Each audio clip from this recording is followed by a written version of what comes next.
cosas muy fuera de lo común, pero si me lo permiten, voy a tratar de encontrar una información que vi en las redes, que a mí me pareció muy preocupante e importante a la vez, porque da la impresión, porque lo dice un médico experto en lo que está hablando, de que los éxitos que nos atribuimos en la lucha contra el COVID-19 no son tal, o no tienen la dimensión que a veces queremos que tenga, ¿no? Y yo digo que a veces queremos que tenga porque es bueno pensar de que el COVID, que está resultando mortal y ha matado ya a más de 1,5 millones de personas en todo el mundo, ya haya desaparecido. Ese sería el ideal, que ya no represente un peligro para la República Dominicana. Sin embargo, se habla de que todavía representa un problema serio. Y el doctor Carlos Julio Félix ha dicho que vamos a tener un diciembre muy complicado porque se espera que haya un nuevo rebrote, que sería el cuarto o el quinto, ¿no? El quinto El sería. quinto sería. Y dice que, contrario a lo que se le atribuye al Gabinete de Salud, la lucha contra la pandemia no ha sido exitosa como se pretende. Y eso es raro oírlo, y yo le doy todo el crédito porque yo sé que ese doctor no habla por hablar, pero uno se pregunta, bueno, entonces, ¿qué, qué decir de las cifras que nos ofrecen, de que el 60% ya de la población dominicana tiene 2 vacunas o tiene el 55%, de que estamos liderando a América Latina en materia de vacunación? Y yo siempre he dicho que el gobierno, que habla mucho de transparencia, debería transparentar el tema de la vacuna. Yo creo que el país tiene derecho a saber cuántas vacunas se han comprado, porque dinero no nos sobra aquí a la República Dominicana. Tenemos que saber el buen uso que se le ha dado a ese recurso público. ¿Cuántas vacunas se han comprado? Yo entiendo que por las características inicial del tema, el gobierno se vio precisado a comprar más probablemente de la que necesitaba. Pero yo creo que ese es un pecado que es un pecado no capital, es un pecado venial, ¿no? Nacimos con ese pecado en la pandemia, de manera porque es un pecado perdonado. Porque sería muy lamentable que, por ejemplo, la gente muriera porque no hay vacuna. Entonces el gobierno se proveyó de muchas vacunas, quizás demasiadas, pero no sería malo que en aras de la transparencia de que tanto se habla, el gobierno dijera a través del Gabinete de Salud, no el presidente, porque el presidente tiene que apartarlo un poco. El presidente no puede estar hablando todos los días de cuantas cosas sea necesario hablar, para eso están el gabinete. Yo dije aquí que en una entrevista que yo le hice hace muchos años a Carlos Andrés Pérez, que en paz descanse, con el que me hice muy amigo, después de haberlo adversado tanto con el tema del tercermundismo y todas esas cosas en las que yo nunca creí, él decía que cuando él nombraba un ministro, en Venezuela siempre se llamaba ministro, lo que entonces se llamaban aquí secretario de Estado, era para que resolviera un problema y que él no tenía que estar comentando, a menos que no fuese absolutamente necesario, aclarando cosas que concernían a otra área de la administración pública para el cual él había designado una persona competente. Por eso es que los gobiernos tienen que cuidarse de nombrar gente que realmente se puedan desempeñar por conocimiento o por sentido común una posición importante. Entonces, aquí se nos habla, aquí yo creo que el gobierno está obligado a decir cuántas vacunas se compraron, cuánto ha costado eso, y yo creo que el pueblo reconocerá el esfuerzo y no va a estar diciendo comprate más de la cuenta, porque en realidad eso fue una buena previsión del gobierno dominicano, a mi juicio. Y también lo que sí es importante decir, si realmente tienen razón aquellos que dicen que buena parte de esas vacunas ya pasaron del tiempo útil, es decir, del tiempo en que pueden ser usadas, sin temor a que no haga lo que está llamado a hacer una vacuna. Yo creo que esas cosas son importantes y me aterra pensar que en diciembre podamos retroceder y volver al enclaustramiento, porque no creo que estemos en condiciones de hacerlo. Y mira, yo acabo de leer también, y no quiero extenderme demasiado, Olga, porque es bueno que la gente sepa tu opinión sobre el caso. Sí. Acabo de leer una declaración que China oficialmente, China, haya hecho un llamado a su gente para que se provean de suficientes alimentos y que cuiden sus alacenas, como dicen, ¿no? Para que allí pongan los alimentos que puedan necesitar para el caso de que haya un retroceso o la pandemia vuelva a ser de las suyas. Bueno, don Miguel, mire, yo soy de las personas que piensan que en este tema del COVID y cómo se ha enfrentado el gobierno a una situación que ha superado a muchos países mucho más desarrollados que nosotros, yo creo que el gobierno ha tenido muchos aciertos en el manejo del COVID, donde yo he visto la deficiencia. He visto, por ejemplo, en la labor de supervisión.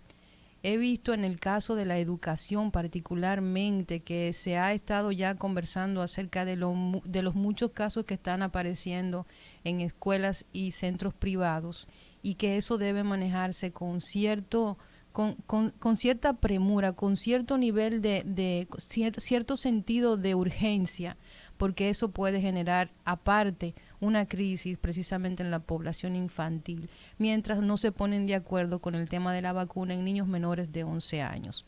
Pero está también el caso, yo veía por ejemplo las imágenes del juego entre Escogido, creo que era Escogido y Licey. El estadio estaba casi a tope. Se supone que la Lidón dio una información antes de que empezara la temporada de béisbol, donde dijo que se aceptaría solo el 70% de la capacidad del estadio, que creo que ronda por 14,000 No, el el 100%. estadio Quisqueya cuando lo ampliaron, disminuyeron el número de localidades, por la sencilla razón de que los bleachers no estaban numerados, ahora están numerados. Entonces antes era un banquillo donde se podía sentar una gente al lado de otra, ahora no. Y eso se redujo el espacio para... El Pero estadio Quisqueya lo que caben son entre 11,000 a 13,000 o 14,000 14,000.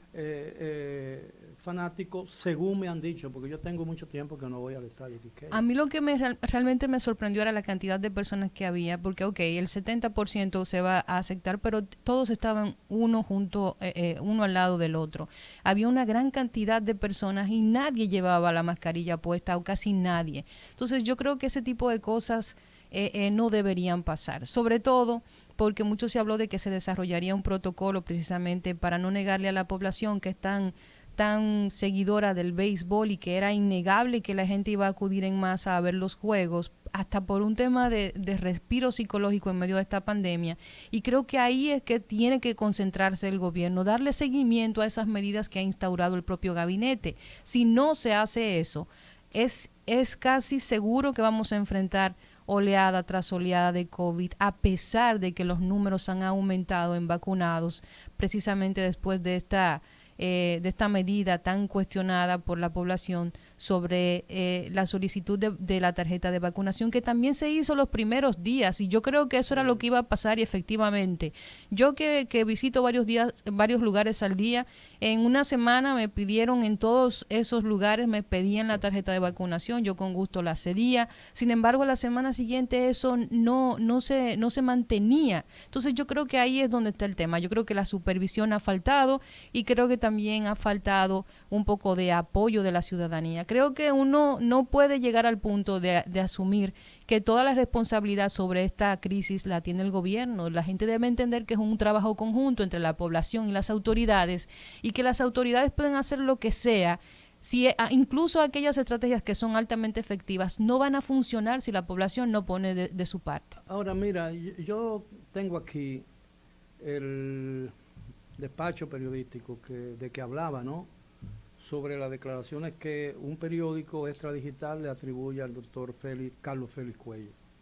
Dice que el médico salubrista Carlos Félix Cuello, estoy leyendo lo que dice en la nota, manifestó este martes que el Gabinete de Salud del gobierno fracasó en la implementación de políticas sanitarias para contener la expansión de la COVID-19 en el país, al tiempo que adujo que el virus está fuera de control, llevando a la población a un estado de frustración. Destacó que actualmente solo 2 provincias tienen una tasa de positividad por debajo de 5%, que son Independencia, 4.61%, y Hermanas Mirabal, 3.11%, mientras que otras 9 demarcaciones están sobre un 5 y un 9.94%.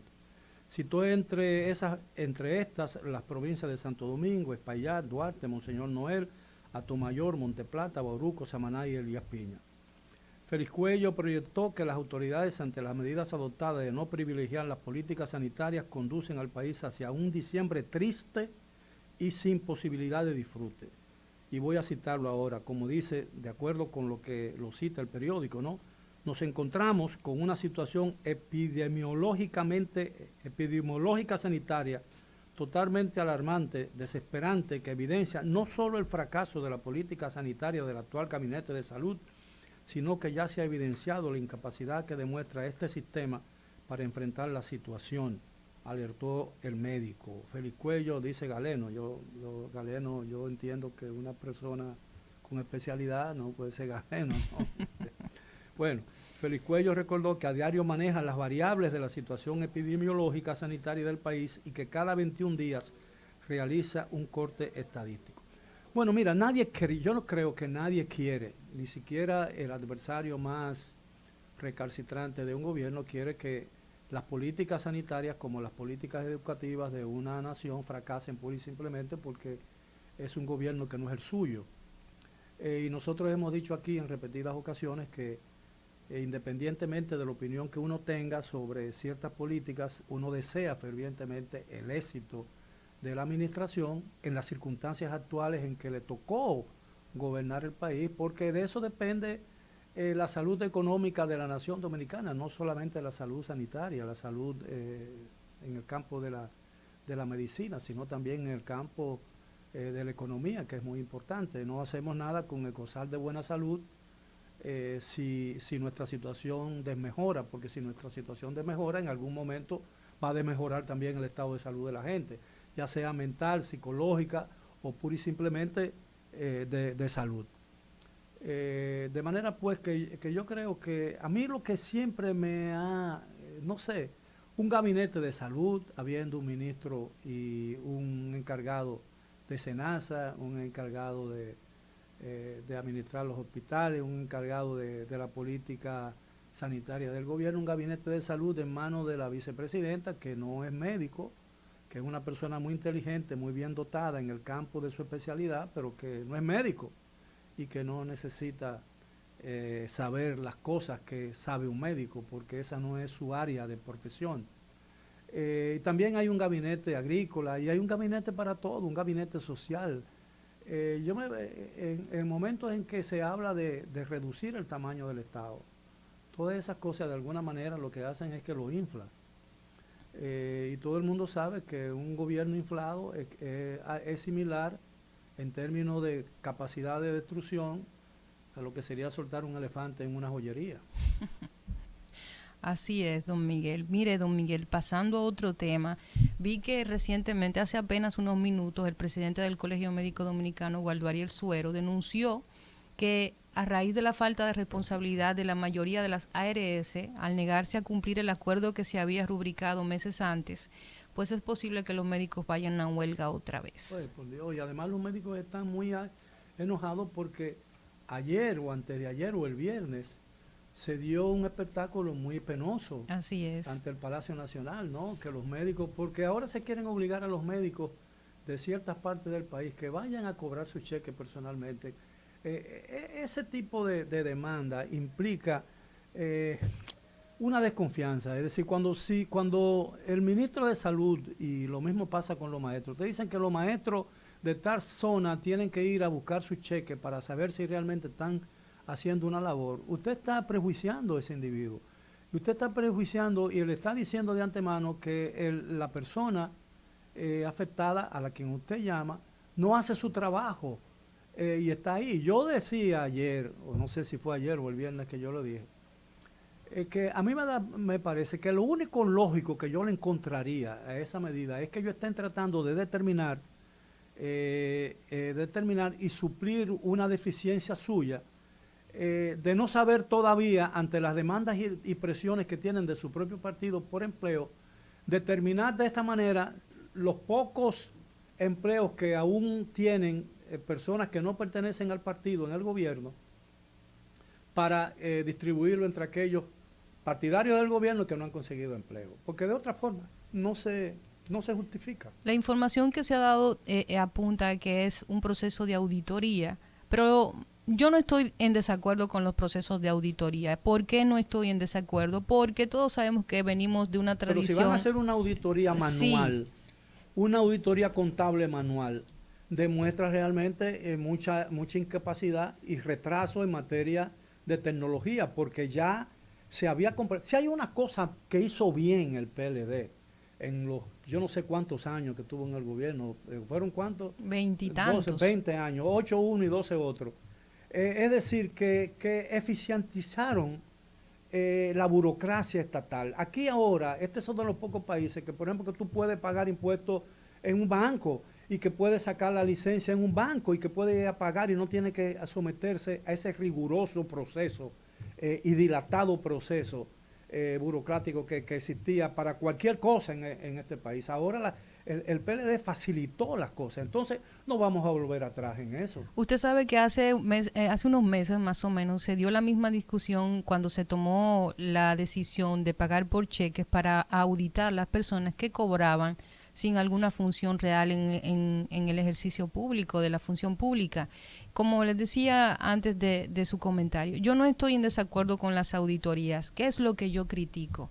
Porque en un momento donde estamos atravesando una cuarta ola, no se busca una estrategia más efectiva, más eficiente, precisamente para hacer ese proceso de auditoría, porque, como decía, venimos de una tradición donde las instituciones públicas, todos sabemos, estaban plagadas de personas que sí, que cobran un cheque, pero no tienen ninguna función. Perfecto. ¿Pero tú crees que eso se ha eliminado?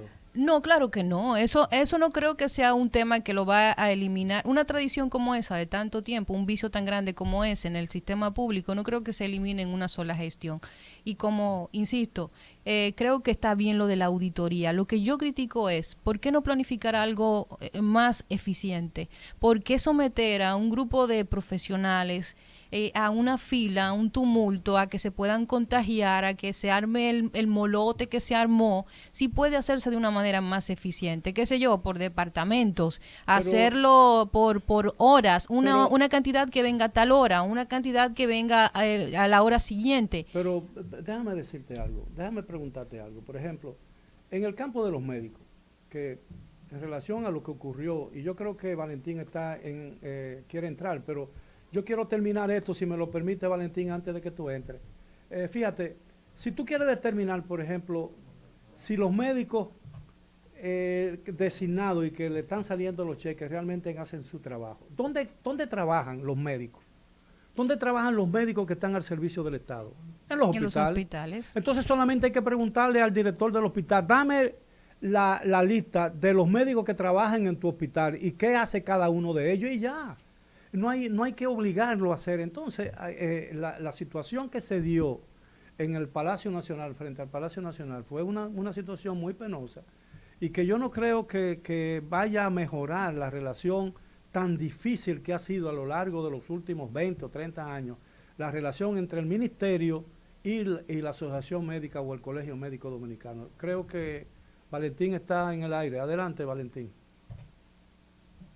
No, parece que no está en su... No, me dice el equipo técnico que no. Bueno, yo creo que faltó creatividad. Sin duda que faltó creatividad para resolver ese problema.